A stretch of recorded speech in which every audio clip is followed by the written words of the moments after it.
Quer ter seu programa de rádio com horário semanal? Nós temos a nossa rádio. Você pode ter seu programa semanal, com horário semanal. Quer ter sua rádio com site e blog?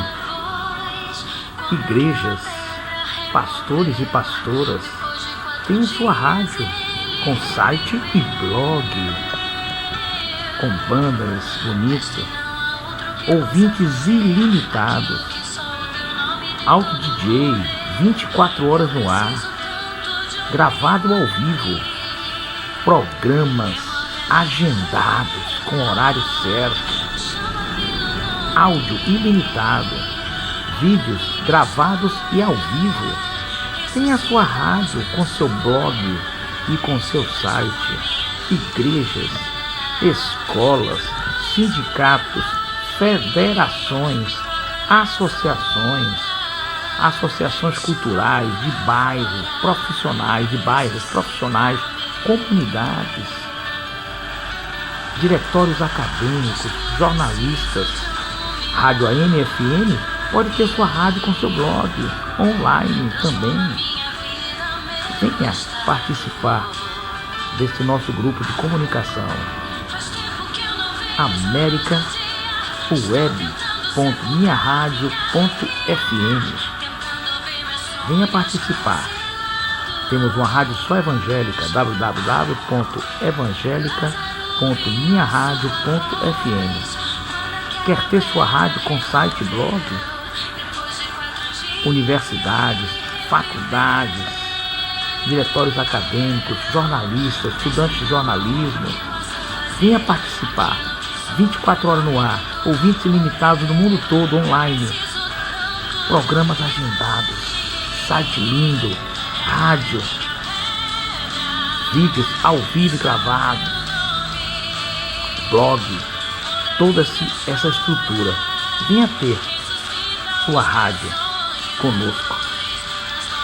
WhatsApp 55 71 991 03 0089.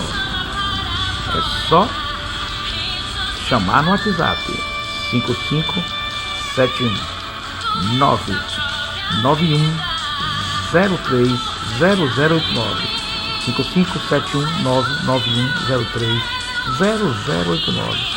Tem a sua rádio com seu site, com seu blog, igreja, escola, rádio AM, rádio FM, ONGs, organizações não governamentais, jornalistas, estudantes, diretórios acadêmicos, faculdades, escolas, sindicatos, federações. Tem a sua rádio. Igrejas, tem a sua rádio. Nós estamos aqui para lhe atender e atender da melhor maneira possível. Venha ter a sua rádio. American Watch, a sua rádio online. Revenda exclusiva. Muito obrigado. 5571 99103 0089. 5571 99103 0089.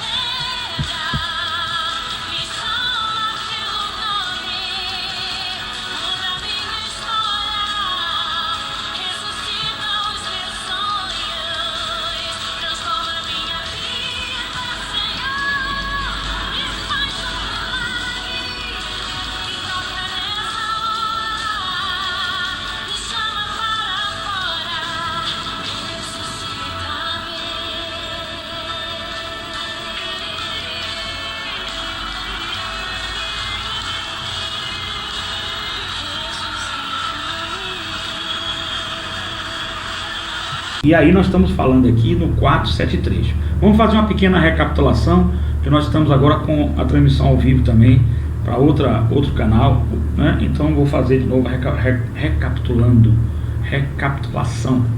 recapitulando. Vamos lá? Nós estamos falando hoje do Tribunal do Júri. E o Tribunal do Júri é um tribunal democrático por excelência nos Estados Unidos. Grandes partes dos julgamentos são feitos através do Tribunal do Júri. O Tribunal do Júri é um julgamento por excelência, é um dos julgamentos mais democráticos que nós podemos ter, é a questão do tribunal do júri. O tribunal do júri é um dos mais democráticos que nós podemos ter. Nesse julgamento do tribunal do júri, o que é que ocorre nesse julgamento do tribunal do júri?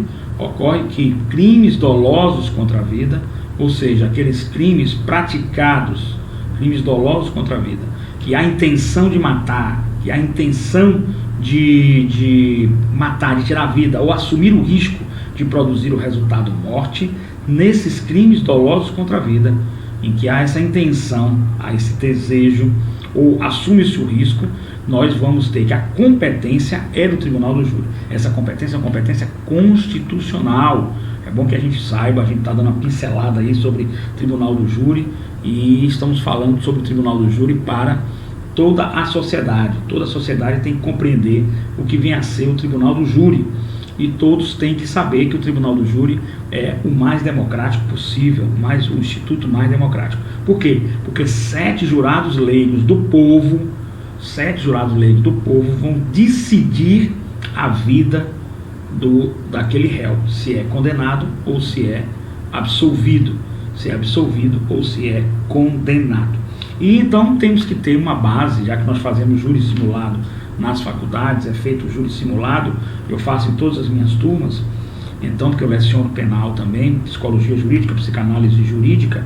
Então nós temos o artigo 472, formado o conselho de sentença, o presidente, levantando-se e com ele todos os presentes, fará aos jurados a seguinte exortação, é o artigo 472, em nome da lei, concito-vos a examinar esta causa com imparcialidade e a proferir a vossa decisão de acordo com a vossa consciência e os ditames da justiça. Os jurados, nominalmente chamados pelo juiz presidente, responderão pela mão esquerda, assim prometo. Então nós estamos aqui vivendo a seguinte situação: os jurados terão que dizer, porque se assim não fizerem, não pode se iniciar o júri. O júri não tem início, o júri para, o júri trava, o júri não tem início se os jurados não se comprometerem a julgar a causa com imparcialidade e proferir a decisão de acordo com a vossa consciência e os ditames da justiça. O júri para, o júri trava, o júri não anda mais, o júri não pode continuar. Se todos prometerem, estará formado então aí o conselho de sentença. O juiz togado que preside é um juiz formado, bacharel em direito, 3 anos de experiência, os requisitos todos para fazer o concurso e ser aprovado e ser nomeado juiz. Esse juiz é técnico, operador do direito, não é a mesma coisa do juiz leigo, pode ser qualquer pessoa do povo, desde quando seja maior, capaz e tenha a reputação ilibada, certo? Então o jurado em seguida receberá cópias da pronúncia, isso está no parágrafo único do artigo 472, parágrafo único do artigo 472, ele vai receber cópias da pronúncia e, se for o caso, das decisões posteriores, que julgaram admissível a acusação e do relatório do processo. Então o júri, como ele é bifásico, que a gente vai desenvolver aí em outras aulas, eu só estou dando essa pincelada agora para a gente começar o nosso trabalho, para a gente mostrar a nossa linha de resultado aí, para que a gente possa realmente estar à frente aí. O júri, o jurado no caso, ele vai, a partir desse momento, ele vai estar comprometido com a justiça, comprometido de dizer a verdade, comprometido de julgar com imparcialidade, proferir a sua decisão de acordo com a sua consciência, sem quaisquer tipo de interferência, e a partir daí ele recebe as cópias da pronúncia. A pronúncia o que é? O júri é bifásico, ele recebe a cópia da pronúncia, significa a decisão da primeira fase, e ele vem então para a segunda fase. E na segunda fase, qual é a segunda fase? É o júri propriamente dito, é a sessão. E aí nós vamos no próprio Código de Processo Penal, seção 6, e vamos iniciar da instrução em plenário. E nós vamos para o artigo 473, da instrução em plenário. Nós vamos agora para o artigo 473, certo? Iniciando que é a instrução em plenário, certo? No júri simulado, eu estou dando do artigo 472 em diante, ele vai até, preste atenção, vai até o artigo 496 do Código de Processo Penal. Não precisa se aprofundar em Código de Processo Penal. Estou dando o básico para que o aluno, desde o primeiro período, saiba tecnicamente como o procedimento do júri ocorre, sem precisar avançar, sem precisar mergulhar no Código de Processo Penal. Estou dando só o básico para que o aluno possa fazer o júri simulado. O objetivo é que o aluno, desde o primeiro período, ele possa fazer o júri simulado. Desde o primeiro período, ele possa fazer o júri simulado. A partir daí, ele vai aprender, vai ter dinâmica, vai ter muita questão.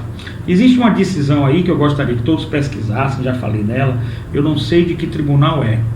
Me parece que é o Tribunal de Santa Catarina. Não sei se Santa Catarina, Rio Grande do Sul, não sei. Não é um tribunal da Bahia, é um tribunal fora, dentro da nossa federação, dentro do Estado brasileiro, do Brasil, e a partir daí existe uma decisão, e essa decisão, na minha opinião, evidentemente a gente não pode nem falar de decisão, porque é preciso, falo didaticamente, né? Falo a nível didático, né? Para estudo e pesquisa, mas de antemão, pela minha experiência, eu digo que não poderia ser. Por que não poderia ser? Porque está dizendo que o policial, ao trocar tiros com o bandido, né, com o meliante, com o suposto meliante, sei lá, seja correndo da polícia, trocando tiro com a polícia, o meliante possa atingir o policial e isso não seja um crime doloso contra a vida. Isso não represente um dolo. Na minha opinião, a decisão é equivocada, decisão errada. Eu não tenho medo de criticar, mas evidentemente preciso de mais dados para poder, a partir daí, eu possa, como professor, proferir um parecer, proferir uma análise, enfim, fazer algo mais profundo sobre essa medida aí, que eu não posso assim, mais de WhatsApp ou de rede social. Mas inicialmente parece errada. Por quê? Estou apenas falando isso para analisar essa questão que todos vão se debruçar na questão do júri. No júri simulado, todos vão se debruçar nisso. E como vão se debruçar, é preciso que entendam. Então, dolo é a vontade, a deliberação. Eu quero matar, dolo direto. Eu quero matar João. Pedro quer matar João, dolo direto. Pedro pega um carro, bota 160 km por hora e passa pela paralela com 160 km por hora. E ele tomou todas, está embriagado. Então, lógico, o que é que ele está esperando? E passa por aqueles sinais vermelhos sem parar. Sinal vermelho onde atravessam as pessoas, né? Ele está esperando o quê? Com essa velocidade de 160 km, tomando todas e atravessando, invadindo o sinal vermelho. Ele está assumindo hipoteticamente o risco de produzir o resultado, qual é o resultado? Morte. Alguém atravessa e ele mata. Ele está assumindo o risco. Pode acontecer como pode não acontecer. Eu estou assumindo esse risco. Então, essa assunção do resultado morte também é um dolo. Esse dolo, nós tradicionalmente é conhecido como dolo eventual. Temos o dolo direto, dolo eventual. Toda vez que ocorrer um crime contra a vida, na modalidade dolo, seja direto ou seja eventual, nós vamos para o júri popular.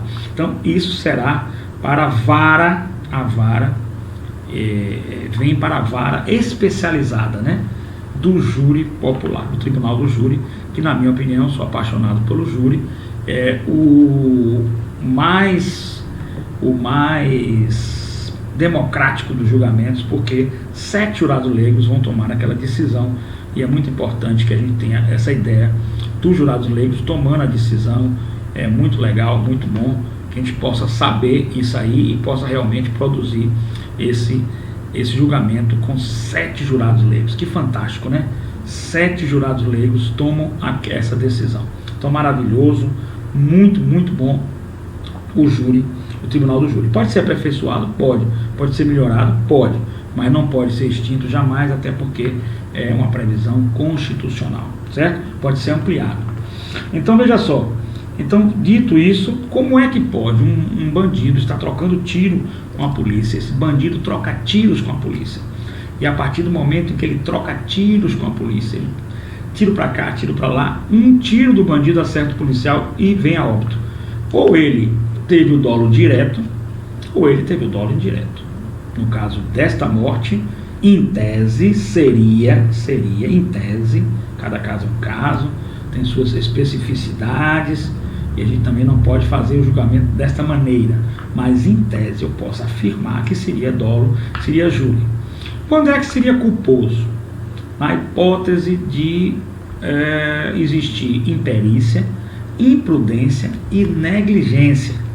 Nessas hipóteses, nós teríamos então o crime culposo.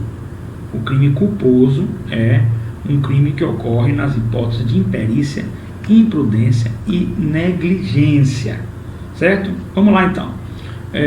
Vou dar o exemplo do carro, que fica mais fácil para a gente distinguir imperícia, imprudência e negligência. Imprudência, transitar com o veículo acima da velocidade permitida. Imprudência. Negligência, deixar de cuidar dos freios do seu carro. Você está vendo que o freio não está funcionando, está dando bola, está sendo negligente. Imperito, você não tem carteira de habilitação para caminhão e você resolve sair pelas estradas dirigindo um caminhão. Então você não é perito, você não é capaz de dirigir aquele carro daquela maneira. O que ocorre com isso? Ocorre que você pode gerar um acidente e a partir deste momento você pode gerar vítimas, e vítimas fatais, vítimas que levam à morte. Então você estará cometendo um crime culposo. Certos estados, nos Estados Unidos, você tem um crime culposo com a pena mínima de 12 anos, né? Então nos Estados Unidos você tem um sistema carcerário muito mais forte, evidentemente muito mais estrutura do que o nosso. O nosso é desumano, não existe investimento para o sistema carcerário, fica difícil também encarcerar. Então, 2 pesos, 2 medidas. Mas você tem um certo rigor. No Brasil nós temos realmente que alguns crimes, as penas são, banais. Cesta básica, prestar cesta básica, prestar serviços comunitários. Então eu acho que chamados crimes de menor potencial ofensivo. Eu não concordo com essa banalização do direito criminal e com essas penas mínimas. Não concordo. Ou a pena é verdadeiramente alternativa, e qual seria a pena alternativa? O uso de tornozeleira eletrônica, né? Você pode estar trabalhando com a tornozeleira eletrônica, né? Seria uma forma de atenuar a prisão domiciliar, mas a partir do momento que cometer um crime, tem que ser preso. As pessoas têm que respeitar as outras pessoas na sociedade e não podem cometer crimes. Agora, a forma de encarcerá-lo pode ser em regime fechado, pode ser através de tornozeleira eletrônica, pode ser através de prisão domiciliar. Isso aí pode ser feito. Nos Estados Unidos existe a liberdade condicional, em que sai da cadeia, mas o próprio nome já diz, liberdade condicional, está sob certas condições, com a influência de certas condições, então condicional. Vamos ao artigo 473, nosso programa infelizmente está chegando ao fim, mas eu com certeza temos alguns minutinhos aí, e nós estamos aqui acreditando que nós estamos levando informação maravilhosa, informação fidedigna, científica, em que todos os alunos irão gostar. Rádio Joia, conexão conhecimento. Aqui o conhecimento, aqui a cultura, porque um país, e o nosso país precisa, de uma revolução cultural, ter uma revolução cultural, para que possamos realmente nos libertarmos da ignorância, nos libertarmos de coisas que não fazem a gente ir para frente. A gente precisa ir para frente. A ignorância é um atraso. Vota errado, decide errado, não entende nada. A ignorância é um verdadeiro atraso. Então, libertar da ignorância através da cultura. Só o conhecimento salva. Então, nós estamos indo aqui, faltando aí os nossos 5 minutos finais, nós vamos trabalhar em cima do artigo 473 do Código de Processo Penal, certo? E aí nós vamos, feito o juramento, formado o conselho de sentença, aí nós temos o Tribunal do Júri. Muito obrigado aos alunos de psicologia, meus alunos aí de psicologia jurídica, de várias faculdades aí, de pós-graduação, muito obrigado, estão ligando. Participem do júri, o júri é fantástico, o júri é maravilhoso para a profissão do psicólogo, para a profissão do psicanalista, para a profissão do jurista, do advogado, do sociólogo, do administrador, para todo mundo. O júri é fantástico, até para o médico, porque tem a parte de medicina legal, tem a parte de medicina psiquiátrica, então é fantástico, o júri é fantástico.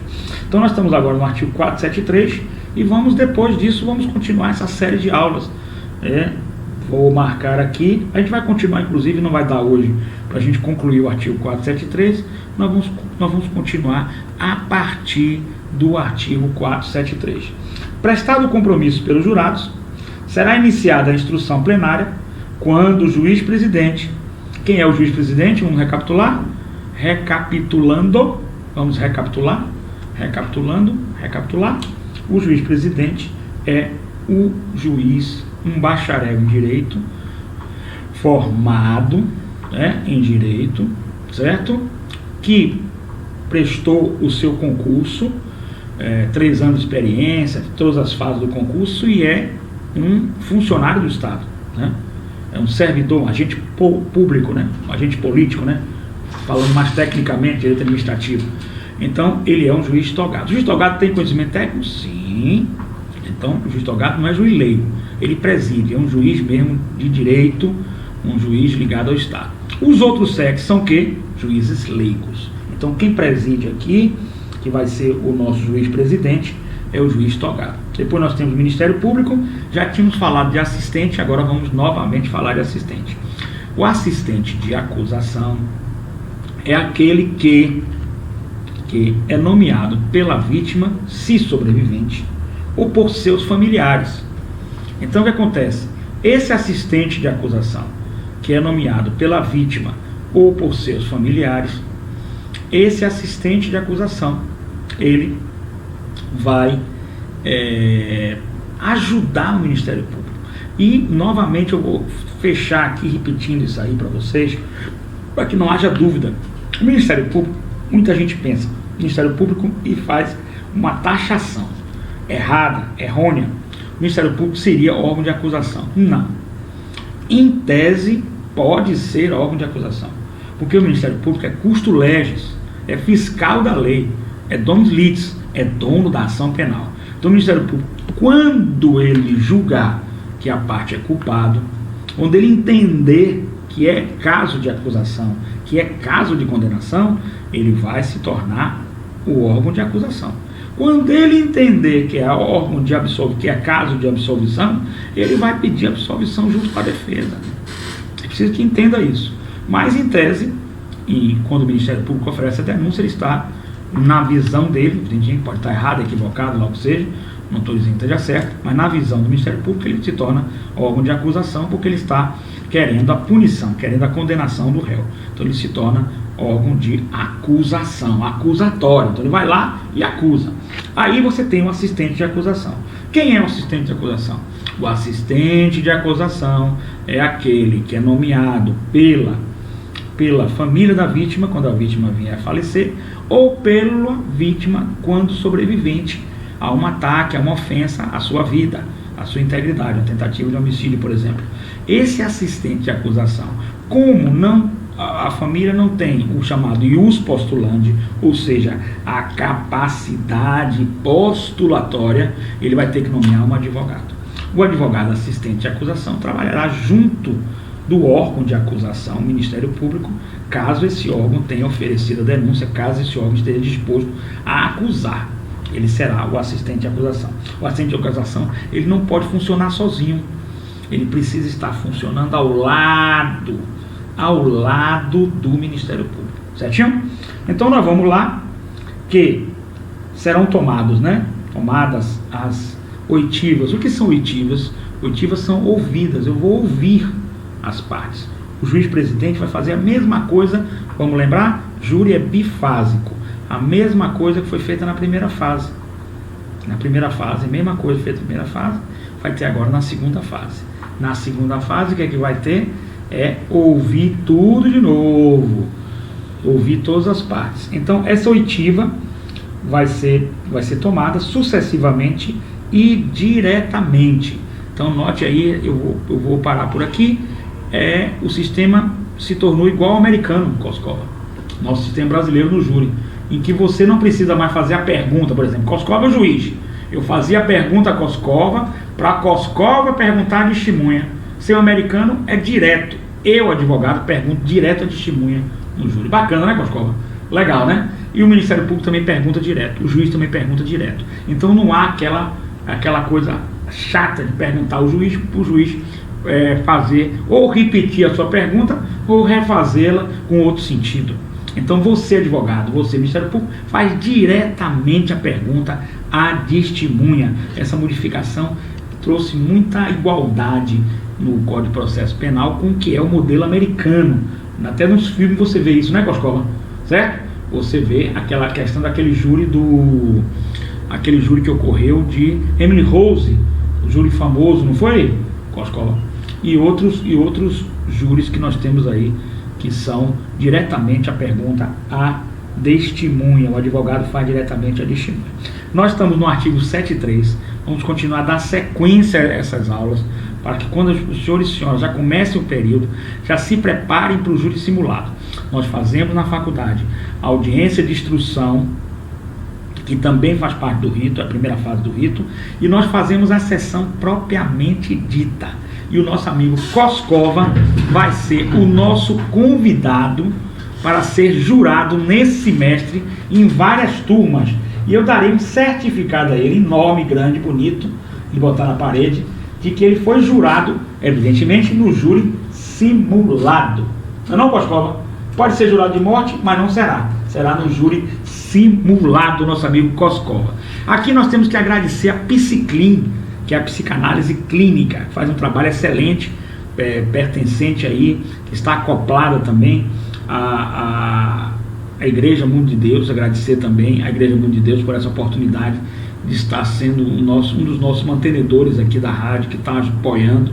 Participe, ore, sempre esteja conosco na Igreja Mundo de Deus. A gente está realmente fazendo um trabalho belíssimo. A Psiclin, a psicanálise clínica, a psicanálise da alma, é um trabalho que é feito pelo WhatsApp. Se você tem depressão, ansiedade, estresse, transtorno do pânico, liga. 55 é internacional, temos um grupo de operadores. 55 que redirecionam para vários aparelhos. 5571, 55 internacional, atendimento na Flórida, que a gente tem, da Espanha, Portugal, Angola, maravilhoso. 55719 9103 0089. 55719 9103 0089. 55719 9103 0089. Psiclin, psicanálise da alma, depressão, ansiedade, transtorno de pânico, estresse, liga, e o atendimento é feito pelo WhatsApp e com certeza será bem atendido aqui. Muito obrigado à Igreja Muito de Deus, muito obrigado a esse trabalho maravilhoso que a gente está fazendo lá, que possamos continuar esse trabalho aí cada vez mais. Muito obrigado aos meus alunos aí, estaremos aí com o nosso júri simulado, se Deus quiser. Estamos relançando aí a coleção de livros Tribunal do Júri, agora para agosto, já com muitas reservas. Eu acho que antes da gente lançar, já está esgotada a edição. Eu acredito que não chega a esse ponto, mas está beirando isso aí. E a gente quer agradecer ao senhor e a senhora por essa audiência, agradecer ao senhor e a senhora por esse sucesso. Nós estamos às suas ordens, programa Conexão Conhecimento, retornando depois do recesso com o nosso amigo Coscova. E mandar um grande abraço aí ao nosso amigo e o nosso querido presidente da UGT, União Geral dos Trabalhadores, o nosso Magno Lavini, agora o doutor Magno Lavini, já inscrito na Ordem dos Advogados do Brasil, não é isso, Coscova? Já inscrito, nosso colega inscrito na Ordem dos Advogados do Brasil. Um grande abraço aí, meu amigo Magno Lavini, da Rádio Joia, aqui da UGT, União Geral dos Trabalhadores. Tem um programa belíssimo, que é a Voz da Liberdade. Gostei, viu, do slogan, viu? A Voz da Liberdade. A voz da imprensa é a voz da liberdade, fala mesmo, está aí para falar. Coscova, meu amigo, muito obrigado por essa oportunidade. Estamos retornando aí a nossa conexão conhecimento, não é, Coscova? Coscova, tá gostando do governo federal? Deixa pra próxima, né, Coscova? Não, né? Você não tá gostando? Não tá vendo nada, você não gosta de nada? Nada. Nada? Nem uma coisinha, hein? Nem uma coisinha você gosta? É mesmo, Coscova? Me diga uma coisinha. Por exemplo, eu vou dar, não estou fazendo propaganda, estou fazendo justiça. O programa aqui é Conexão Conhecimento. Existe agora a possibilidade do senhor e da senhora constituir empresa simples e pode emprestar dinheiro. Isso vai aquecer a economia. Um pontinho. Está legalizando? Está legalizando uma coisa que no falso moralismo, que a gente tinha um falso moralismo aqui no Brasil, que nos Estados Unidos não tem. Nos Estados Unidos você pode emprestar dinheiro aqui, nos Estados Unidos você pode ser lobista, os Estados Unidos você não pode lesar o Estado. deixar de pagar seu tributo, certo? Prejudicar a comunidade ou prejudicar qualquer pessoa, vai preso. E aqui no Brasil nós precisamos disso, uma certa liberalismo no sentido de economia pro mercado, coisa mais nesse Então, pro senhor isso agora, não ele não é resolvido. Eu falei para você o quê? Um pontinho positivo. Eu não vi esse. Como tem ponto positivo do governo Lula, tem ponto do governo Lula. Eu ainda não consigo. Como tem ponto negativo. Reforma na Previdência, nota 0. 0. Não gostei, não deve passar, é uma vergonha, não precisa de reforma. Tem mais isso, viu, Coscoba? Eu vou lá na Voz da Liberdade falar isso, viu? É um engodo, é uma mentira, porque a reforma é apenas que os bancos, o sistema financeiro está fazendo para prejudicar as pessoas, porque depois disso vai acontecer o quê? Não vai resolver problema de emprego nenhum, como foi a reforma da Previdência, não resolveu nada, e a reforma da trabalhista também não resolveu nada, e isso é um engodo. Mas tem alguns pontinhos positivos, como teve o governo Lula também, seus pontos positivos, né? Enfim. Independente de governo, Lula está preso. Está preso, coitado. Então a gente tem que ver o governo de quem? Bolsonaro.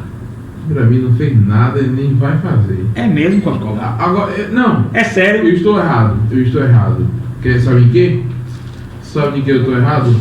Eu tô errado em dizer que ele não tem um ponto positivo. Ele tem um ponto positivo. Qual é o ponto positivo dele? O ponto positivo dele é ter... Karine, tudo bom, Karine? Karine chegou para o programa do próximo programa, porque o programa está terminando, mas Karine chegou. Mas você deu um alô aí rápido. Deixa ela dar um alô, que é acadêmica de psicologia. Liga o microfone. Liga o microfone, Karine vai dar um alô aí. Já estávamos no final do programa, estava falando de política já, vamos acabar com política. Mas conclua, conclua. O ponto positivo dele foi não ter mentido. Pelo menos isso, né? Ele disse que acabaria com isso, aquilo, outro, né? E disse que não faria nada e não está fazendo. Nós estamos no ar, mande sua pergunta pro ar. A audiência está no topo, muito obrigado. Ele está fazendo, sabe o quê? Mexendo na tomada 3 pinos. É brincadeira. Né? Fazendo, sabe o que também? O senhor fazendo comparações do tipo a mulher que queima o ovo do marido malandro. Né? Como é esse negócio? Tá vendo, seu presidente? É culpa do senhor, o senhor tem culpa. Eu tenho o senhor culpa. sabe disso, né? Então eu tô aqui a vida toda, com fé em Deus, vou ficar a vida toda, tô não, para dizer ao senhor que o senhor é culpado. Eu sou culpado porque eu votei um voto que eu tive só. Esse é Coscoba, nosso chefe produtor. Eu dei um voto em Bolsonaro e ele tá me culpando o resto da vida. Eu vou lhe culpar. Vê se pode um negócio desse. É brincadeira? Mas é isso aí, o senhor pediu um ponto positivo, ele não mentiu, ele disse que seria o que ele está sendo. Agora, realmente, o ministro Sérgio Moro, a nota que eu vou dar a ele como professor é 0, viu? Desculpa, mas vou dar 0 nota. Mas ele disse que não tem nada, não. Tô achando muito errado, muitas coisas. Vamos deixar para outro programa. E o senhor lembra que eu disse que o Lula está preso? Lula está preso, coitado. E ninguém sabe, né, senhor? Agora ninguém sabe se é político ou não, né? Agora é um preso que tem viés político. Viés? Aí tem só viés não, meu irmão, não precisa nem estudar para saber isso aí. Aí tem tudo, né?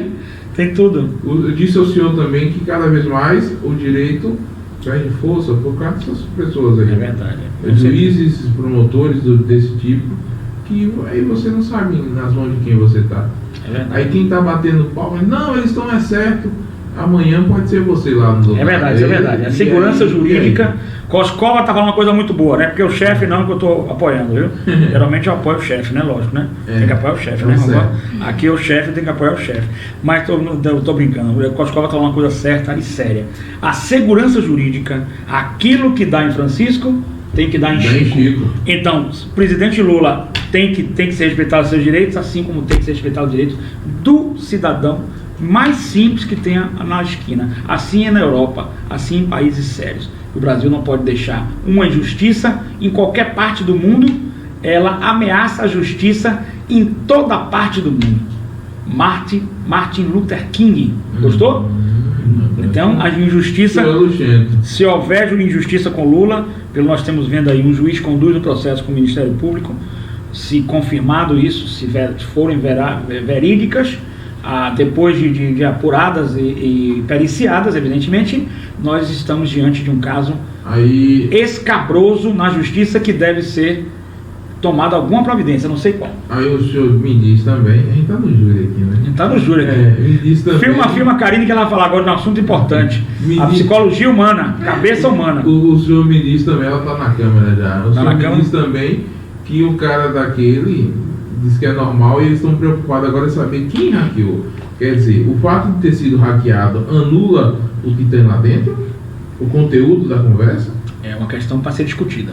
Não, agora desmoraliza a justiça. Falando, anula? Acredito que sim. Anula o que tem lá dentro? Não, o fato de ser hackeado não anula não, se forem verídicas as informações prestadas, né? Mas eles não estão preocupados. Se a voz for verídica, ela é um fato agravante. O que nós estamos vendo aqui é o seguinte: um fato criminoso pode se sobrepor a outro fato criminoso? Isso aí não pode de maneira nenhuma. Então, apurou um fato criminoso, apurou outro fato criminoso, cada um no seu devido lugar. Exemplo, mas a prova que está lá, se a voz é deles mesmo, eu acho que a justiça fica... Aliás, já estamos envergonhados para o mundo, porque isso é uma repercussão negativa para o mundo. Mas vamos deixar isso para a voz da liberdade. Meu amigo Magno Lavínia, eu quero dar uma entrevista lá. Quero dar uma entrevista lá. Bora sim. Com certeza. Mas eu gostei da sua intervenção, viu, Coscoba? Você é um cara... É porque você é um chefe mesmo, faz sempre... Chefe tem intervenções muito boas, eu gosto da intervenção. Coscoba tava com saudade de você, rapaz. Essas férias me deixaram com saudade de você. Ontem um entrevistado da Voz da Liberdade perguntou: Coscoba é russo? Coscoba é russo, é polonês, é russo. É piritibano. É piritibano, né, Coscoba? Justamente. Beleza, nós estamos agora aqui, o programa se estende alguns minutos com a condescendência do nosso amigo Coscoba. A nossa amiga Karine, que é acadêmica de Direito, está dando entrevista em várias rádios, né? Já está também com a nossa também aqui, se quiser ficar com os livros, se não, aí está dando entrevista. E Karine vai nos falar, vai relatar, a gente não pode falar os nomes por uma questão ética, né? Mas das mediações de conflito que a gente tem feito, entendeu, Coscoba? Nós temos feito várias mediações familiares, né? A gente, por ética profissional, não pode dar o nome das pessoas, né? Mas pode falar o caso assim, sem dar nomes. Por exemplo, vamos falar de casos e mais casos, em que o homem fica com obsessão pela mulher, ou a mulher fica com obsessão pelo homem, e não aceita a separação, e pode sofrer um trauma, uma neurose, uma psicose, e nós estamos vivendo isso nas mediações. Karine tem... acadêmica aqui, manda um abraço aí também à professora Verônica, minha amiga, a nossa coordenadora, lá, uma pessoa maravilhosa, manda um abraço aí a todo o pessoal da faculdade. Vamos retornar aí, se Deus quiser, tá? Infelizmente tá acabando as férias, viu, Coscoba? Não tô gostando disso, viu? Tá acabando as minhas férias, né? Mas aí vamos retornar, tem que trabalhar, não tem jeito. Então Karine vai nos falar sobre a mediação judicial, a importância da mediação extrajudicial ou judicial, de ter a presença do profissional de psicologia, de terapia, psicanálise, enfim, que trabalhe com a linha psique, né, que conheça a psique. Então, Karine, essa obsessão assim, tanto do homem para com a mulher, a gente não está falando aqui casos específicos, por ética profissional a gente não pode, mas a gente pode falar assim a nível acadêmico, né? Porque o acadêmico ele estuda, pesquisa, algo científico, e é algo real hoje. O homem fica com obsessão com a Coscoba. E aí vou falar para vocês aí, ó, 55 Internacional 719-9103-0089. Nós estamos com o Dr. João Vaz, com o escritório nos Barris, para mediação familiar. Rua General Labati, né, do francês, número 76, depois da Biblioteca dos Barris, Faculdade Anhanguera, Padaria Alfaia, de frente ali é o escritório de mediação, nosso querido Dr. João Vaz, que faz mediação, inclusive familiar. Coscoba, é um tema interessante, né? Karine, essa obsessão, tanto do homem para com a mulher para com o homem, quando há um término de relação. Há término de relação, um sofrimento, né? Um luto, né? O que é que você nos diz aí, Karine? Com a palavra, Karine. Olá, boa tarde. Eu quero agradecer, né, por estar aqui, por essa oportunidade, né? Eu sou graduanda em psicologia, meu último semestre, né? Graças a Deus, com fé em Deus. Glória a Jesus. E se passar, né? Vai passar, com fé em Deus. Oh, meu Deus. Eu quero mandar um abraço, né, para a minha coordenadora da FTC, Verônica, né, que tem colaborado, tem ajudado também por esse progresso. Bem, né, sabemos que estamos diante de um século, né, que eu posso chamar adoecedor, porque estamos vivendo várias fases de nossas vidas, uns com problemas financeiros, outros com problemas conjugais, outros com problemas espirituais. Mas o que tem mais acarretado, né, diante da perspectiva do nosso caminhar humano, é a família, infelizmente, né? E grande parte das pessoas tem sofrido por algum tipo de depressão, né? Por algum trauma que já foi vivenciado quando era criança, na fase da infância, na fase da adolescência. E muitas das vezes esse trauma ela é carregado até por vir de nossas vidas.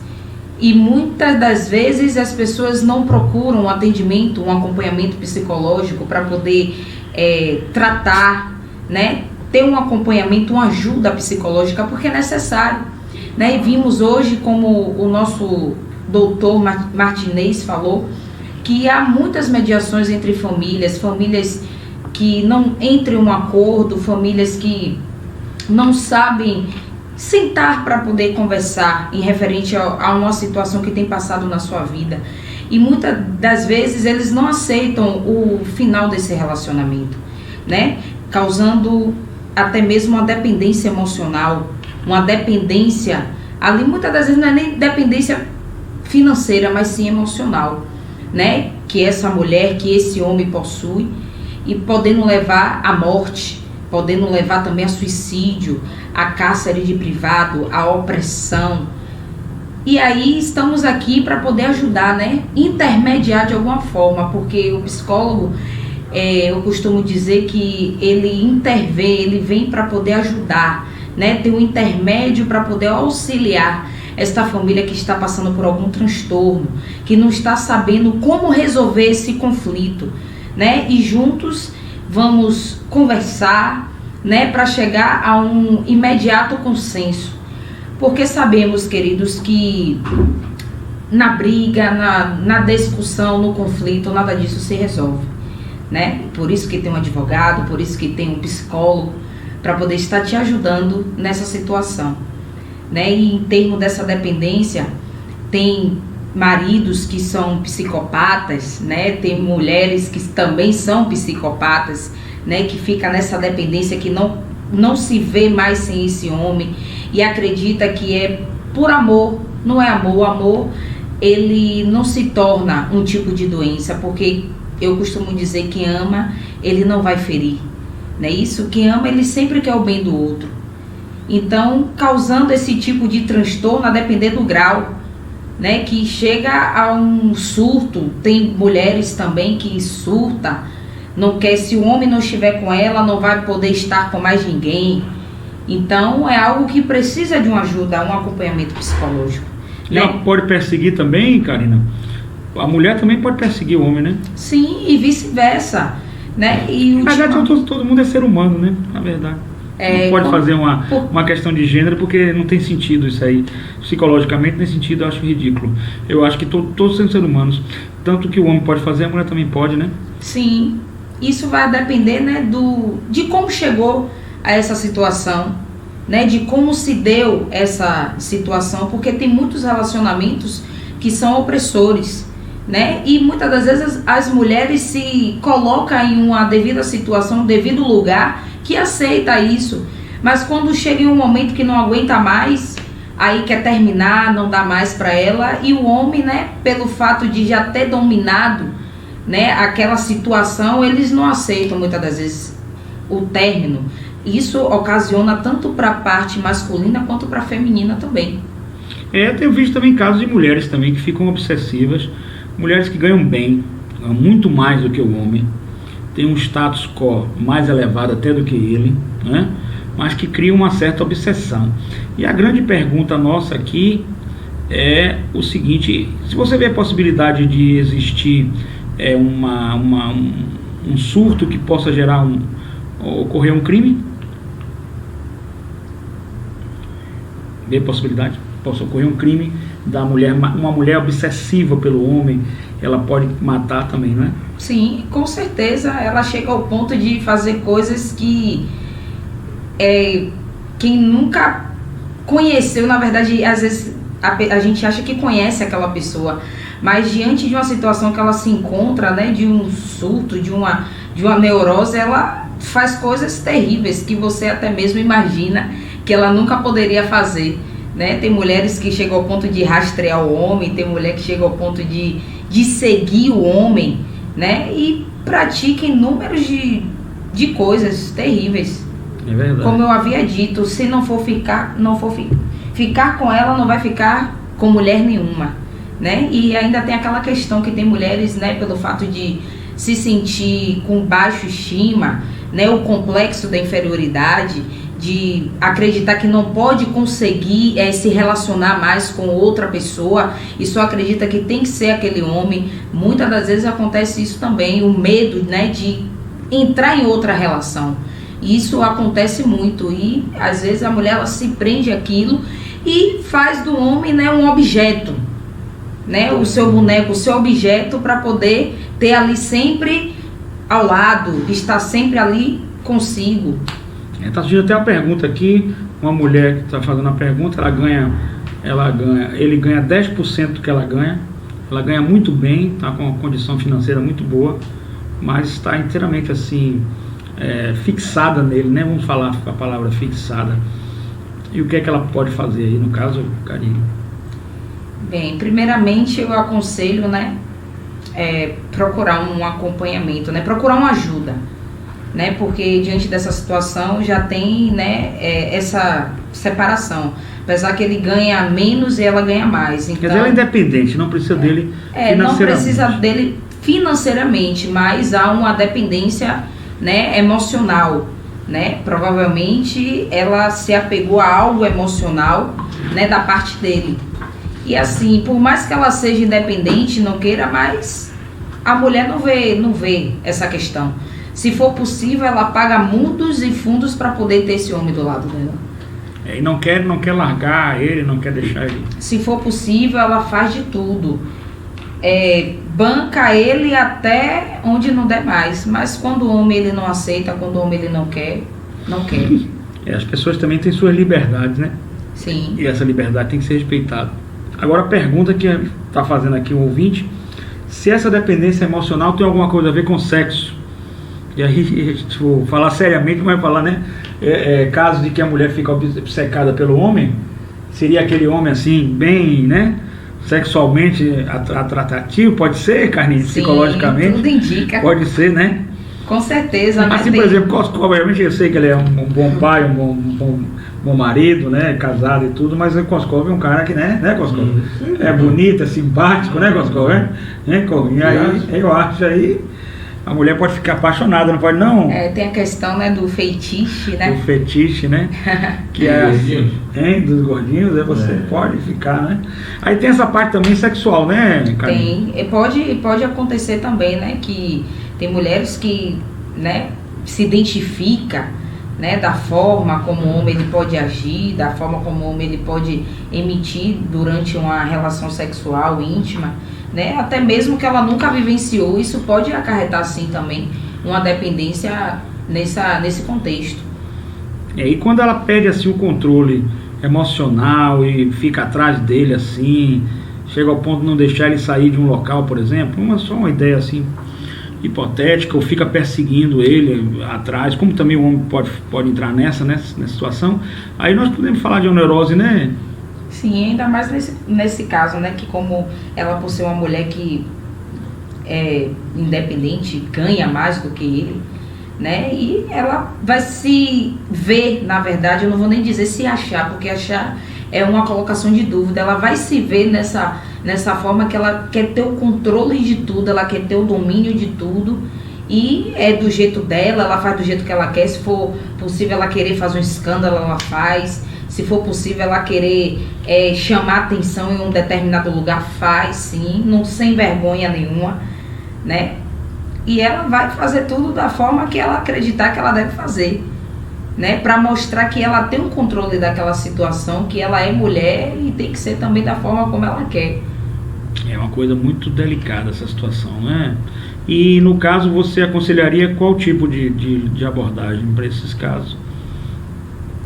Bem, uma das, né, que eu estou bem na minha linha, né, da minha caminhada, a sistêmica, né? Por que a sistêmica? Porque a sistêmica ela trabalha muito com a família, né? O familiar trabalha muito com essa questão de casais, né? A questão do emaranhamento, da colisão, né? a forma também quando se há algum tipo de traição, a triangulação, ou também a psicanálise também, que é outra abordagem também que trabalha muito também com essa questão, né? E por que, né, chega a esse ponto dessa situação? E muitas das vezes tem uma história, né, por trás disso tudo guardada, às vezes um trauma, como eu havia falado no início, que a pessoa carrega, às vezes não aceita ser rejeitado, não aceita ser excluído, né? Então acontece muito disso. No caso de um homem ou uma mulher que faça essa perseguição, pode ser uma neurose, pode ser uma psicose? Isso vai depender da questão em que se encontra, né? Primeiramente tem que ser avaliado, né, a questão desse casal ou dessa família, né, que está passando por algum tipo de problema, e para partir daí a gente dá um devido diagnóstico. Pode ser sim, pode ser uma psicose, né, ou pode ser também um trauma, né, acarretado que vem acompanhando essa pessoa, ou pode ser uma neurose também, né? Isso vai a depender do caso que tiver um acompanhamento. Perfeito, Karine. E aí, essa mediação extrajudicial, eu vejo com bons olhos, acho que você deve ver também, né? Sim. Porque você chega, aproxima mais, porque você vai pegar um advogado, vai levar para a justiça um problema, que às vezes não é nem um problema de justiça propriamente dito, né? Sim. Que pode ser resolvido de outras maneiras. Sim. Então a mediação de conflitos hoje, ela está no Código de Processo Civil, ela está em lei federal, Conselho Nacional de Justiça apoiando, o mundo todo apoiando, Estados Unidos e Europa, a mediação e a arbitragem com meio alternativo de solução de conflitos. Então é uma forma de você juntar a mediação com a parte de terapia, né, que a gente tem feito lá, você tem acompanhado. Você vê com bons olhos a questão de mediação familiar. Vamos desenvolver mais esse debate, trazer pessoas para que a gente possa desenvolver. Ok. Você acha que é importante essa mediação? Com certeza, tem grande importância sim, né?